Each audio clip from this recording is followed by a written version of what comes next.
The most dangerous promises are never spoken out loud. They are made with a single glance, in a room where everyone suddenly forgets how to breathe. I never belonged in places like the Blackwood Grand Ballroom.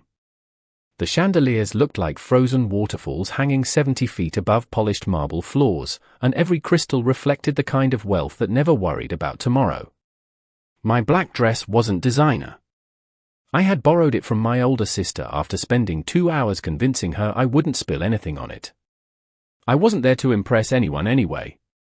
I was there to make sure every guest found the correct table, every donor received the proper welcome package, and every detail of the charity gala unfolded exactly as planned.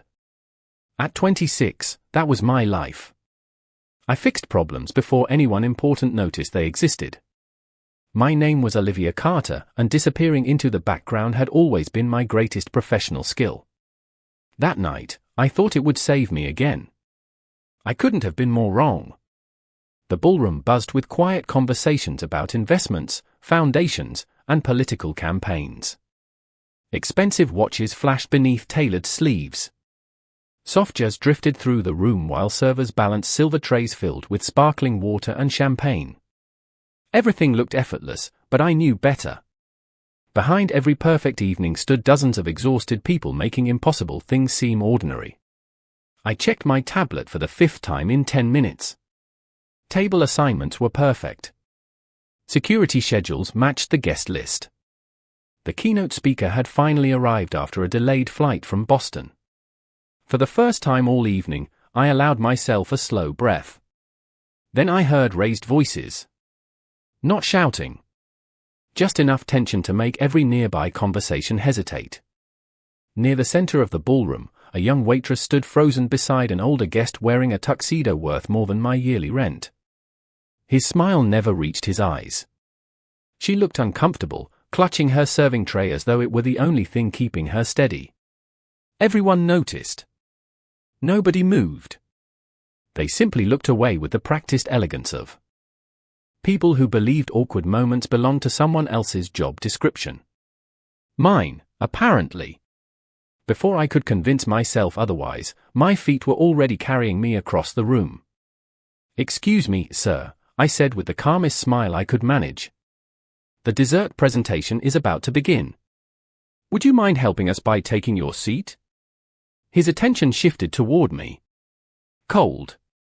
Annoyed. Calculating. For one endless second, I wondered if I had just made the biggest mistake of my career.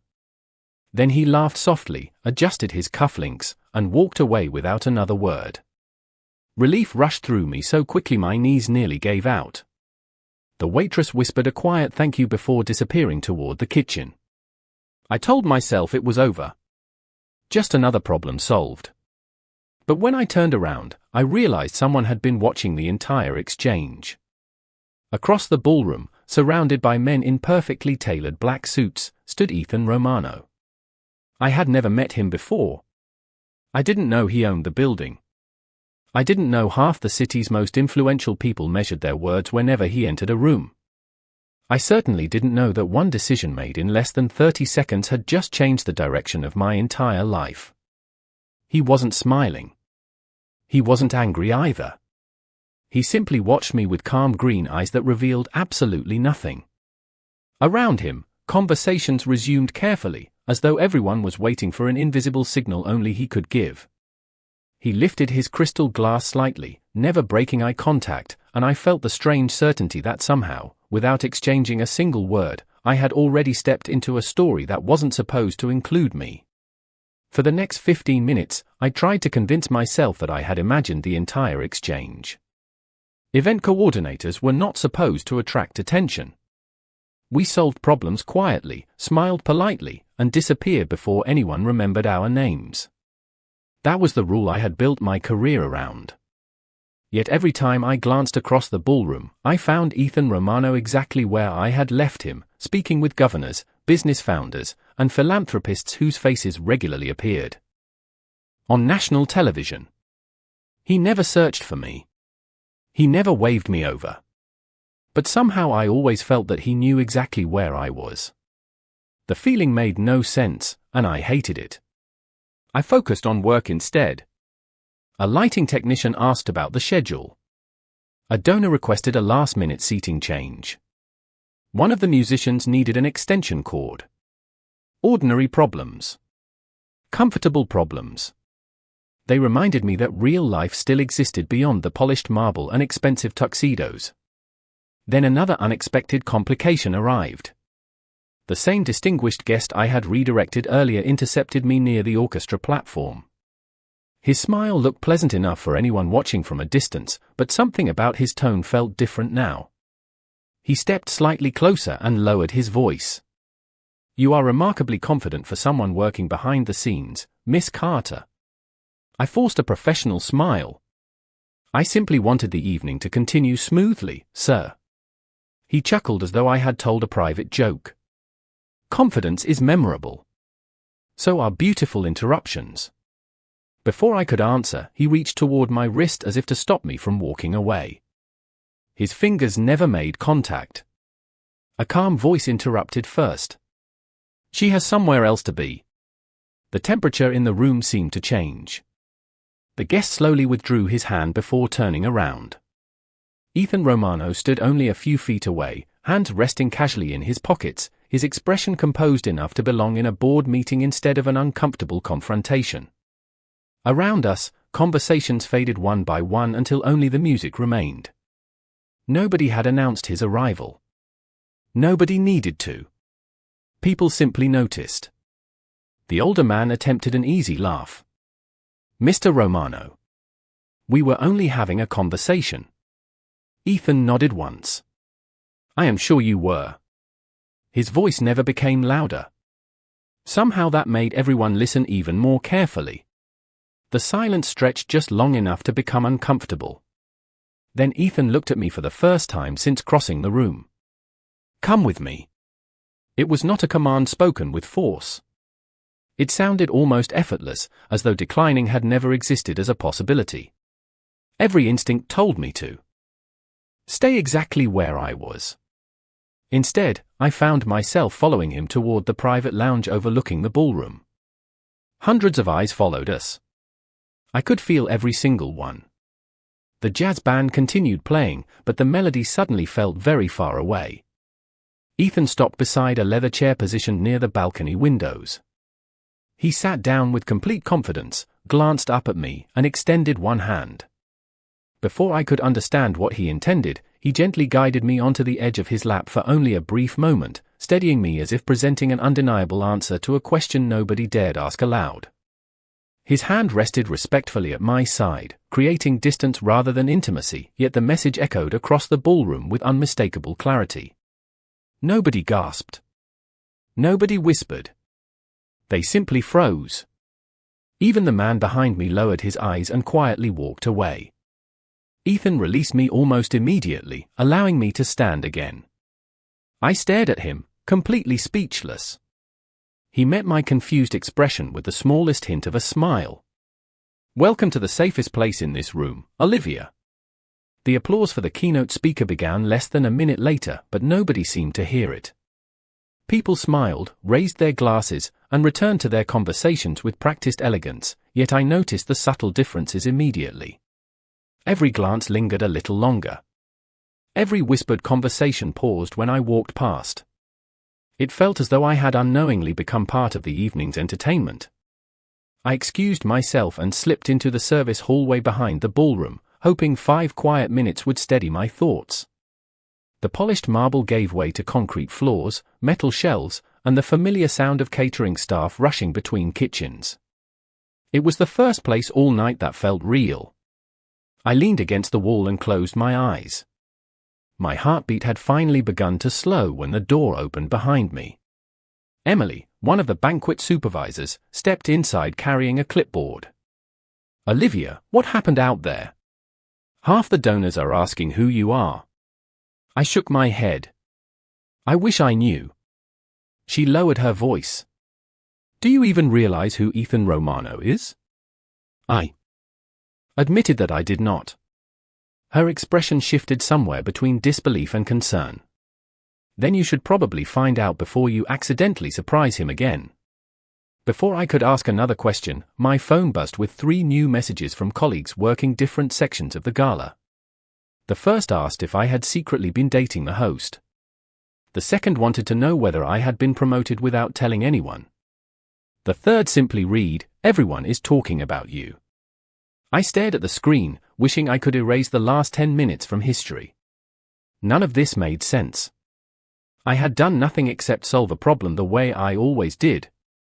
Why had one quiet gesture changed the atmosphere of an entire ballroom? When I returned to the event, I noticed another difference.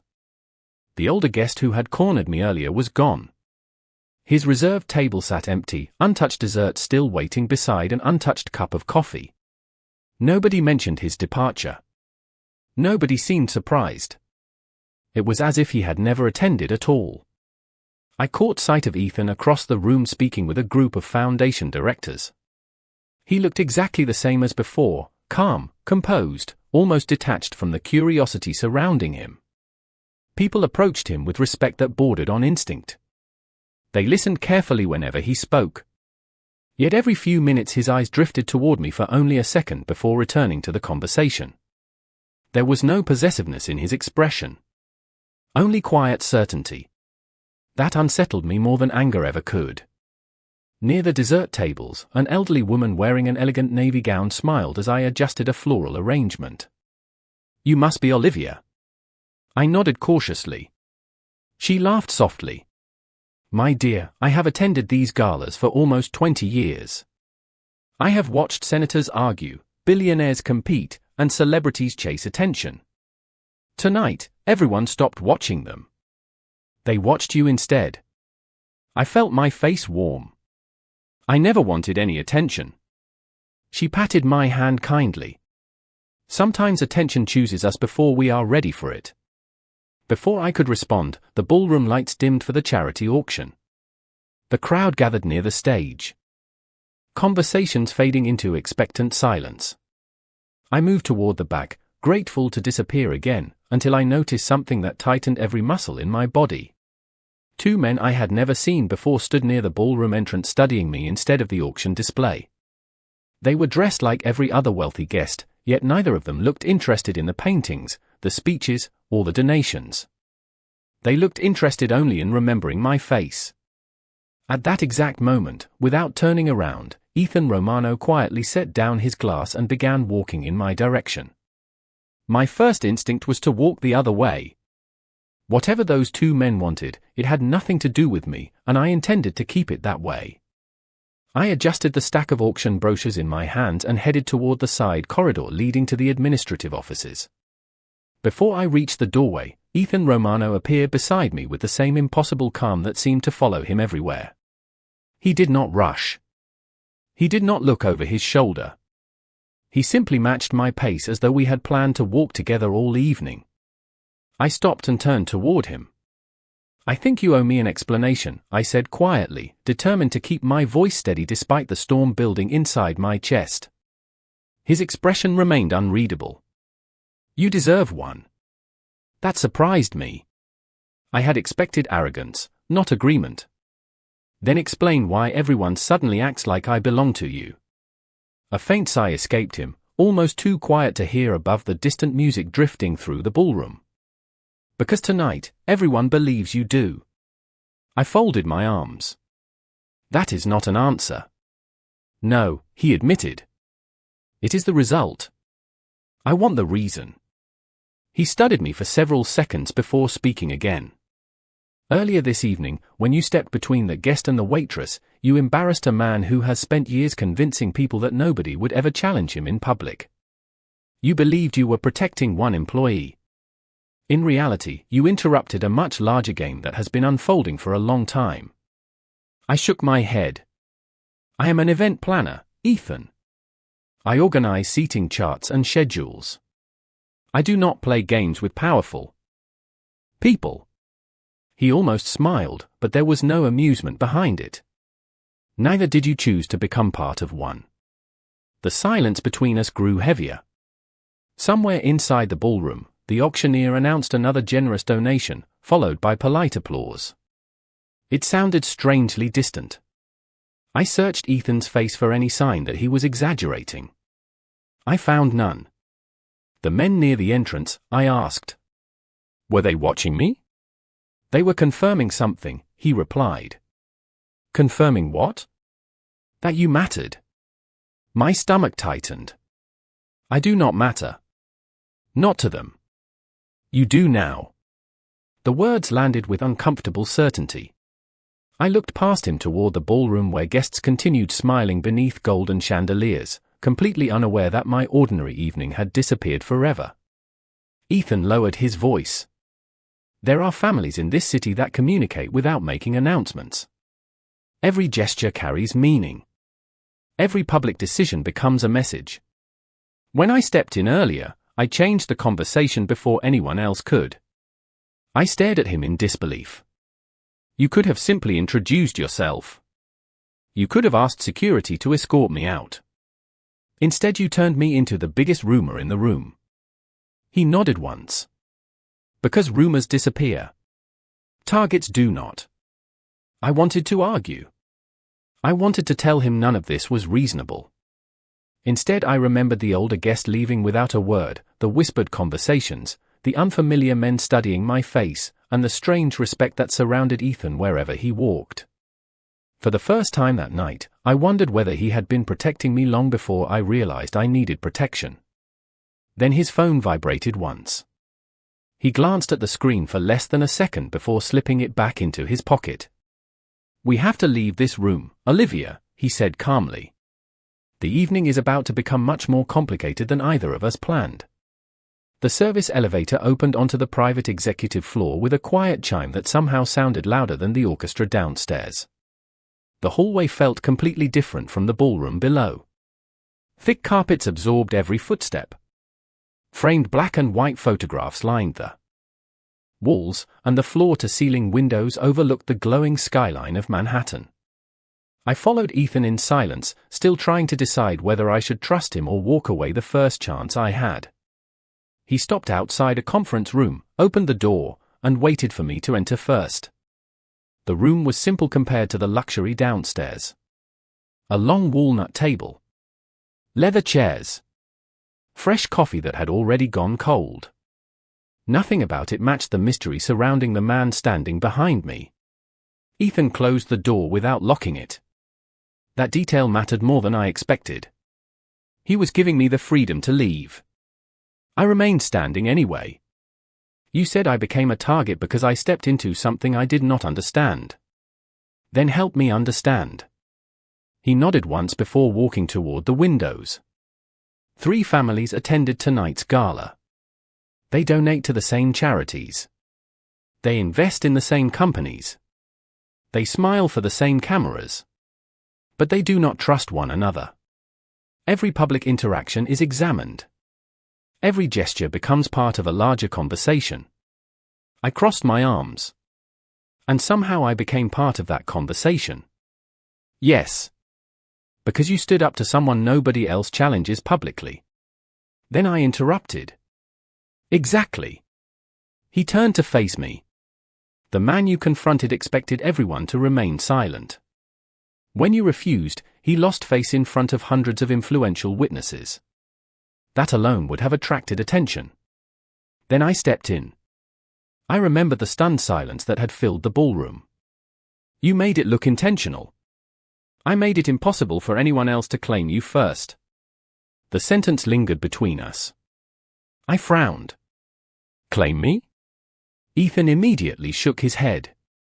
Not as property. As responsibility. There is a difference. I did not fully believe him, but I noticed something important. Every time he explained his decisions, he chose his words carefully, as though he understood how easily power could be misunderstood. My phone buzzed again.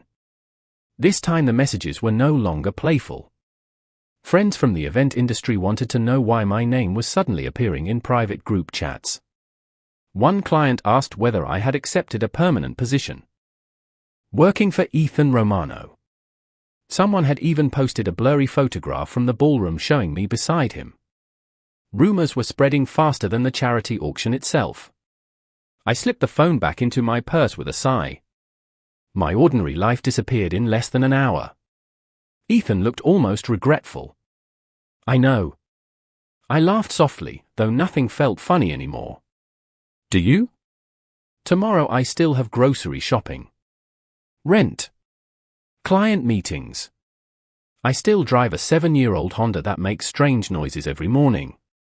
I cannot simply wake up inside whatever world you live in. His expression softened for the first time that evening. Olivia, that is exactly why I am trying to keep your world from changing any further. Before I could answer, someone knocked gently on the conference room door. One of Ethan's associates stepped inside, calm but noticeably concerned. Sir, the guests from the East Gallery have decided to leave early. They asked several questions about Miss Carter before departing. Ethan thanked him quietly. The door closed again. I stared at him. They were asking about me again. He nodded. Which means tonight is no longer about a misunderstanding. Someone has started paying attention. And once attention begins in their world, it rarely disappears on its own. When we finally returned to the ballroom, almost nothing appeared different. Crystal glasses still reflected the warm glow of the chandeliers. The string quartet continued playing as though the evening had never paused. Wealthy guests smiled politely while placing bids on paintings that would raise millions for charity. On the surface, the gala remained flawless. Yet I noticed what I had been blind to only an hour earlier. Conversation stopped for half a second whenever Ethan entered a space. Servers quietly adjusted their paths to avoid interrupting him. Even people who clearly disagreed with him still acknowledged his presence with subtle respect. Power, I realized, was rarely loud. The loudest people in the room usually had the least of it. Ethan drifted naturally into discussions with board members and donors, never asking me to remain beside him. That surprised me. After everything he had explained upstairs, I expected him to keep me within arm's reach. Instead, he gave me something far more confusing. Freedom. I resumed checking schedules and coordinating the closing ceremony, trying desperately to reclaim the ordinary rhythm of my job. Every few minutes I caught myself looking across the ballroom, only to discover Ethan was already looking somewhere else, speaking calmly with another guest or listening attentively to a foundation director describing a children's hospital project. Whatever stories people told about him, I could not ignore what I saw with my own eyes. He listened more than he spoke. He thanked every staff member who approached him. He remembered names. Even the catering manager, who nervously apologized for a delayed dessert course, received nothing more than a reassuring smile and a quiet reminder that the guests had enjoyed the evening. None of it matched the intimidating image I had imagined after hearing whispers about his influence. As the auction concluded, I slipped into the service pantry to organize the final departure schedule. The familiar scent of fresh coffee and polished silver trays grounded me again. Emily walked in carrying a stack of folded table linens and immediately studied my face. You look different, she said. I laughed softly. I feel different. She hesitated before asking the question everyone else seemed afraid to voice. Is he really as frightening as people say? I thought about it for several seconds. I remembered his calm explanations, the unlocked conference room door, the way he never once demanded that I trust him. Finally I answered honestly. No. He is something else. Before Emily could ask what I meant, my phone vibrated again. This time it was a text from an unknown number. There were no threats. No insults. Just a single sentence. Stay close to the man who noticed you first. My heartbeat stumbled. I immediately looked around the pantry, but only Emily stood beside me, completely unaware that anything had changed. I deleted the message instinctively, then froze. Ethan had warned me that attention worked differently in his world. Someone had already found my personal phone number. I walked back into the ballroom with my pulse racing despite my efforts to remain calm. Ethan stood near the stage thanking volunteers as guests prepared to leave. Almost as if he sensed my arrival, he looked toward me. I did not need to wave. I did not need to call his name. One glance was enough. He crossed the room with measured steps, concern quietly replacing the composed expression he had worn all evening. I handed him my phone without saying a word. He read the message once, returned the device, and lifted his eyes to mine. For the first time since we met, I saw genuine disappointment in his face. "They found you faster than I hoped," he said quietly. "Which means tomorrow will not be as ordinary as either of us wanted." The gala ended just after 10:30, but the city outside still shimmered with restless energy.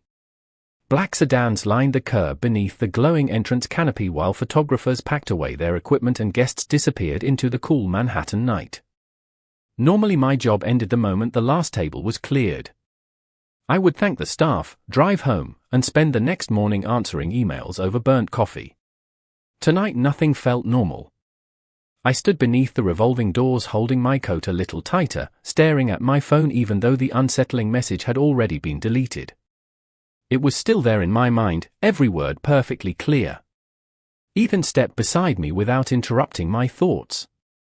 His security team remained several yards away, giving us more privacy than I expected. "You should not drive home alone tonight," he said quietly. I looked up immediately. "I appreciate the concern, but I cannot spend my life hiding because of one anonymous message." He nodded as though he had expected that answer.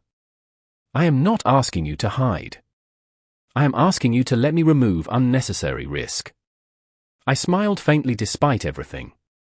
"You really think in sentences that sound like business meetings?" For the first time that evening, he laughed. It was brief, genuine, and completely different from the composed businessman everyone else had seen all night. "Occupational habit," he admitted.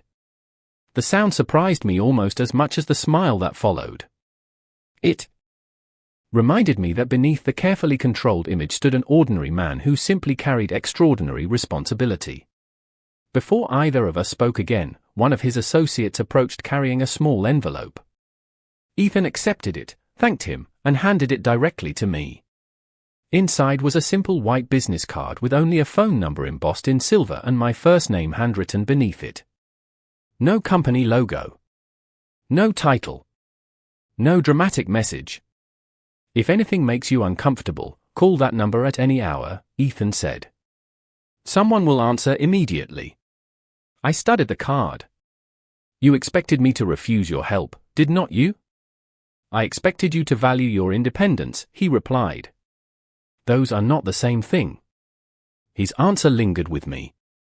So many people throughout my life had mistaken independence for stubbornness. Somehow he understood the difference after knowing me for only a few hours. My rideshare notification appeared on my phone, informing me that the driver had arrived across the street. Ethan glanced toward the vehicle, then toward one of his associates, who gave an almost invisible nod after checking something on a tablet. "You had my driver verified," I realized. "Only to make sure you reached home safely. Nothing more." I wanted to argue again, but I stopped myself. He had not demanded anything from me. He had not asked where I lived or insisted on accompanying me. Every decision he made seemed designed to protect my choices instead of replacing them.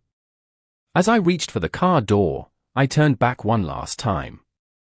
Ethan remained exactly where I had left him beneath the golden lights of the hotel entrance, hands in his coat pockets, watching to ensure I departed safely before thinking about himself. That single image stayed with me during the 20-minute ride across the city. When my apartment building finally came into view, relief washed over me. Then it disappeared just as quickly. Resting neatly against my front door was a fresh bouquet of white lilies tied with a silver ribbon. There was no delivery receipt. No sender's name. Only a small handwritten card with 6 carefully printed words. "We know where ordinary stories begin." I stood outside my apartment for almost a full minute, staring at the white lilies as though they might explain themselves if I waited long enough. My hallway was quiet except for the distant hum of an elevator somewhere below. Mrs. Patterson from across the hall had already turned off her television. The college student downstairs was probably still studying for finals. Everything around me looked perfectly ordinary, yet nothing about that bouquet belonged in my world. I picked it up carefully. The flowers were fresh. Expensive. Arranged by someone who knew exactly what they were doing. The small white card remained tucked beneath the ribbon, its neat handwriting somehow more unsettling than if it had been written in anger. I unlocked my apartment, stepped inside, and immediately locked the door again. My one-bedroom apartment had never felt smaller. The familiar comfort of my worn blue sofa, overflowing bookshelves, and tiny kitchen usually made every difficult day easier. Tonight the silence pressed against me. I set the flowers on the kitchen counter but left the card exactly where it was. Then I reached into my purse and found the business card Ethan had given me only an hour earlier. I stared at both cards lying side by side. One offered help without demanding anything in return. The other offered only the uncomfortable reminder that strangers knew where I lived. My hand hovered over my phone for several seconds before I finally made a decision. The number connected before the second ring. "Good evening, Miss Carter." The calm voice surprised me. "We were expecting your call." I hesitated. "This is Olivia. I just arrived home. There are flowers outside my apartment." The voice remained steady. "Please stay inside. Mr. Romano is already on his way." Before I could protest, the call ended politely. I looked at the clock above my microwave. 11:12. There was no reasonable way Ethan could reach my neighborhood that quickly. Yet exactly 14 minutes later, soft footsteps echoed through the hallway followed by a gentle knock. Not pounding. Not urgency. Just 3 calm taps. I looked through the peephole and saw Ethan standing alone, wearing the same dark overcoat from the gala. No crowd of associates. No dramatic entrance. I opened the door cautiously. "You actually came," I said, unable to hide my surprise. "You called," he answered simply. He glanced toward the bouquet still visible on my kitchen counter. "May I come in?" I stepped aside. Ethan entered quietly, taking in the apartment with one thoughtful look. His eyes paused on framed family photographs, stacks of event planning notebooks, and the half-finished jigsaw puzzle covering my dining table. He smiled faintly. "It feels like you." I blinked. "You have known me for one evening. Long enough to know you build order wherever you go." He picked up the anonymous card using a clean handkerchief, studying the handwriting for only a moment before placing it back exactly where he found it. Then he looked at me with unmistakable sincerity. "Olivia, I owe you an apology. Because of one decision I made tonight, someone believes they can reach you by reaching into your ordinary life." I folded my arms. "Was your decision wrong?" He answered without hesitation. "No. But the consequences became yours before you had any chance to choose them." The honesty in that admission caught me completely off guard. For the first time since this impossible evening began, I realized Ethan Romano had never been trying to convince me to trust his world. He had been trying to protect mine. And somewhere deep inside, despite every sensible reason to remain cautious, I found myself believing him. The first light of morning slipped through my apartment windows before either of us noticed how late it had become. The city outside was waking up, one subway train, one coffee shop, one impatient car horn at a time, while inside my tiny living room everything felt strangely still. Ethan stood near the window, looking out over streets that belonged to millions of ordinary people. For the first time since we met, he looked tired. Not physically. Emotionally. As though carrying responsibility had become so familiar that he no longer remembered what life felt like without it. I poured 2 cups of coffee and handed one to him. "Thank you," he said with the same quiet sincerity he seemed to reserve for moments that actually mattered. We stood there in comfortable silence until I finally asked the question that had followed me since the gala. "If you could go back to last night, would you do anything differently?" He looked into his coffee for several seconds before answering. "I would have warned you sooner. But I still would have stood beside you." His honesty settled every doubt I had been carrying. He had never pretended that his decisions came without consequences. He had simply accepted those consequences before anyone else could. My phone buzzed once more. This time it was a message from Emily asking if I had made it home safely, followed by another from a client confirming next week's corporate fundraiser.